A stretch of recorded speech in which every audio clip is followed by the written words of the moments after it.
great victories, if you want to call it that. We don't know what's going to be in the final declarations. But assuming the declarations have what are now in the drafts, then we've had a huge impact in terms of RED. RED is a major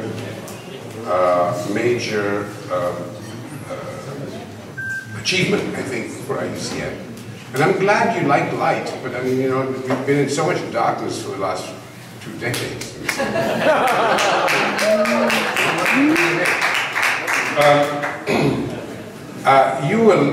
Many of you may know this, but the Secretary of Agriculture of the United States of America made an announcement this evening, conveying a message from President Obama that they will support RED rather handsomely. Now that's a major step forward. I'm not suggesting, thank you, I'm not suggesting that IUCN is the only one that did that. There are many people who've been working for RED. But all of us put together have made a difference. Now don't hold it against me if they change their mind by Friday. But they are making promises. We have had a considerable impact on their consideration about the oceans, the primary basic resource that will help us save the planet from getting fried up with high temperatures and rising sea levels.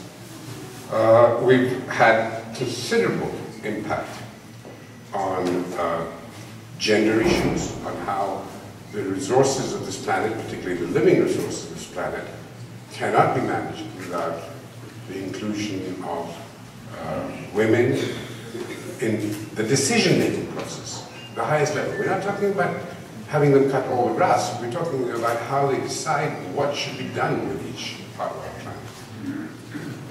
And with indigenous people. There are many other people here from representing indigenous concerns, but I think IUCN has really been one of the major champions and beginning to have a very big impact on that. I don't want to hold you because you've got to see those elephants and you've got to get some more wine and have a nice time this evening. And we did want this to be a fun evening because it's an IUCN meeting. And you know what IUCN spells? Fun. So we would like for you to really remember that we've sort of, in this process, particularly for COP15, and in the climate change process, come almost from nowhere because we were biodiversity.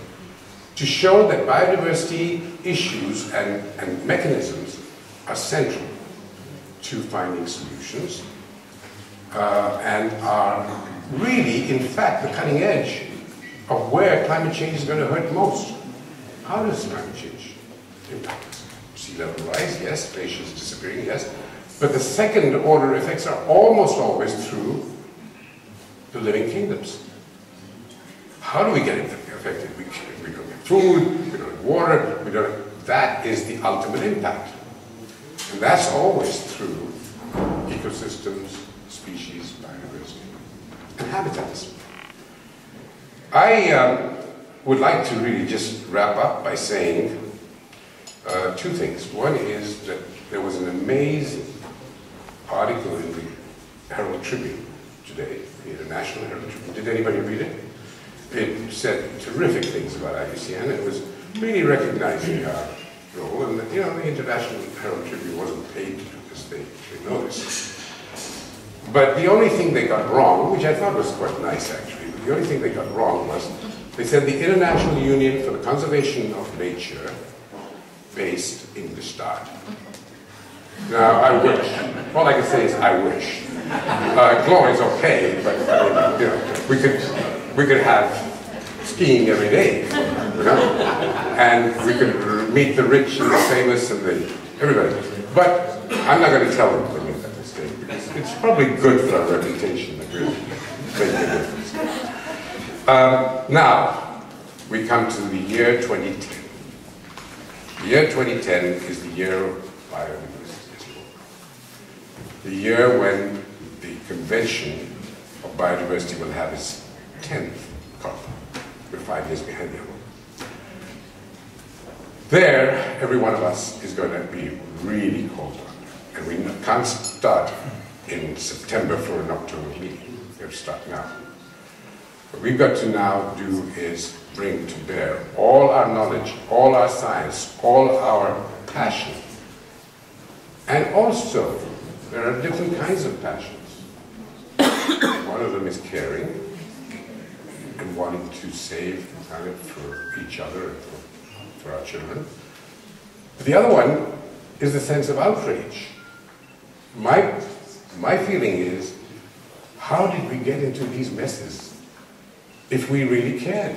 If there were people who actually said, no, no, no, no, you can't do this. You can't put carbon dioxide under pressure into the hole in the ground from a power station and expect Mother Nature to say, okay, I'm very happy with this. I mean, she's not going to like it. And at some point, she's going to say, I don't want this anymore, and some hole will blow open, and you'll have all your carbon dioxide back in the atmosphere. What are you going to do then? I mean, you know, 20 years ago, I'm sorry, what am I saying? 1972, how many years is that? Nearly 40 years ago.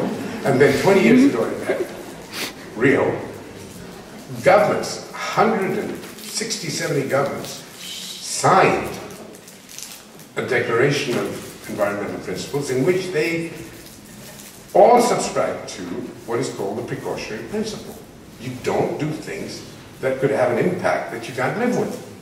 And one of the biggest things you can't live with is irreversible damage like extinction of a species. Supposing somebody in your family got childhood leukemia. The only known source of cure for that is the rosy periwinkle. Now, you know, the rosy periwinkle now is found only in a few hectares in Madagascar.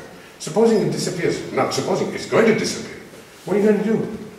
So, there is every duty in our lives to stop our governments, stop our institutions, stop the UN from doing these crazy things. IUCN is the organization that brings science and the heart together. It's one of the few, maybe the only. And that's why we're going to have such a good time tonight. Thank you.